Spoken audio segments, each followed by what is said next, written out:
नमस्कार दोस्तों, the Kavita show के इस एपिसोड में आपका स्वागत है। दोस्तों, यूपी के मुख्यमंत्री योगी आदित्यनाथ को हटाने की बात को लेकर के राजनीति में घमासान मचा हुआ है। वैसे तो ये चर्चा लोकसभा चुनाव 2024 के नतीजे के बाद से शुरू हो गई है, जहां पर बीजेपी ने लोकसभा चुनाव 2024 में सबसे अधिक झटके का सामना तब किया जब उनको 62 सीटों में से सिर्फ 33 सीटों पर ही जीत हासिल करके संतोष करना पड़ा। जबकि वहीं अगर मैं पुराने चुनाव की बात करूं, जहां पर 2019 में लोकसभा चुनाव पूर्ण बहुमत से भी ज़्यादा सीटों से जीत हासिल की। नतीजे आने के बाद से योगी आदित्यनाथ के ऊपर पार्टी के बड़े बड़े नेताएं और गुटों में, यहाँ का जो ग्रामीण स्तर के भी छोटे छोटे गुट हैं बीजेपी पर, वहाँ पर खूब ज़ोर शोर से कानाफूसी शुरू हो गई है।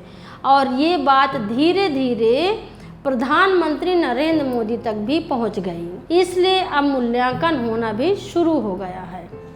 यूपी के बीजेपी अध्यक्ष भूपेंद्र चौधरी ने लोकसभा चुनाव के नतीजे पर यूपी की 80 सीटों पर जो उनके पार्टी के कार्यकर्ता रहे हैं, 40,000 कार्यकर्ताओं से बातचीत की और उनसे फीडबैक लिया। उनके फीडबैक और बातचीत के आधार पर 15 पेज की रिपोर्ट तैयार की गई है और ये रिपोर्ट उन्होंने पीएम नरेंद्र मोदी, गृह मंत्री अमित शाह और पार्टी के अध्यक्ष जेपी नड्डा से मुलाकात करके यह रिपोर्ट सौंप दी है। इस रिपोर्ट पर आला कमान से विस्तार में चर्चा भी की गई है। तो चाहे 2014, 2019 के लोकसभा चुनाव हों या फिर 2017 और 2022 के विधानसभा चुनाव हों, इस बार भी पहले के चुनाव में जितना बीजेपी को वोट मिले हैं, लेकिन वोटों में बदलाव और ज़्यादा आत्मविश्वास ने हमारी उम्मीदों को नुकसान पहुंचाया है। इसकी वजह से विपक्ष ने जो पिछले चुनाव में धराशायी हो गया था, वह आज अपनी ही बढ़ाई कर रहा है और हमको घेर रहा है। दोस्तों, उत्तर प्रदेश की जनता अपने ही मुख्यमंत्री योगी आदित्यनाथ से बहुत ही ज़्यादा नाराज़ है और बहुत ही ज़्यादा परेशान है। जो वोटर, जो हिंदू पहले बोलते थे कि हिंदू खतरे में हैं, आज वही हिंदू अपने ही मुख्यमंत्री के खिलाफ खड़े हो गए हैं। अभी चारों तरफ एक ही चर्चा चल रही है कि यूपी की योगी सरकार को हटाना चाहिए। बड़े बड़े जो नेता हैं, खास करके अगर मैं बात करूं तो गृह मंत्री अमित शाह, प्रधानमंत्री नरेंद्र मोदी इसकी चर्चा खूब कर रहे हैं।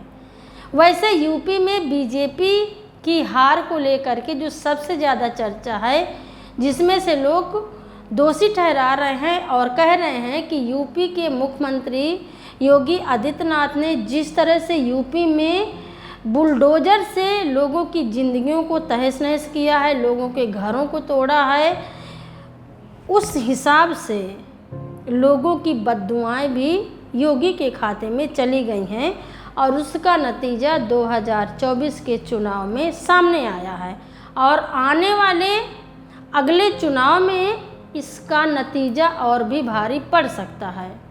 योगी आदित्यनाथ को लखनऊ में बुलडोजर और शिक्षकों की ऑनलाइन अटेंडेंस को लेकर फैसला वापस लेना पड़ा, जो कि कड़े और जिद्दी तेवर के रूप में जाना जाता है। इसमें भी बिना सूझबूझ के प्लानिंग के आदेश देना, फिर एक झटके में अपने आदेश को वापस ले लेना योगी की कमजोरी प्रशासन पर सवाल उठाती है।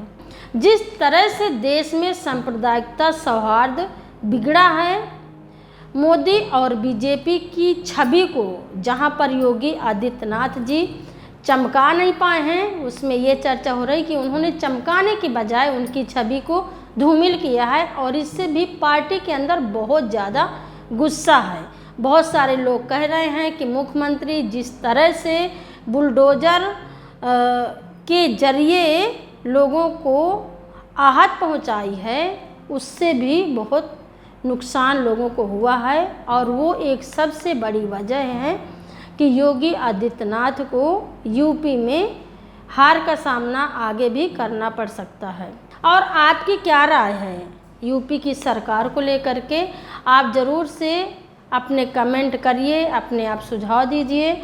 अगर आप खबर लहरिया चैनल में पहली बार आए हैं तो आप खबर लहरिया चैनल को सब्सक्राइब ज़रूर से करिए। तो इस बार के एपिसोड में इतना ही। अगले एपिसोड में मैं फिर मिलूँगी कुछ करारी बातों के साथ में। तब तक के लिए दीजिए इजाज़त। नमस्कार। खबर लहरिया, आपकी खबर आपकी भाषा।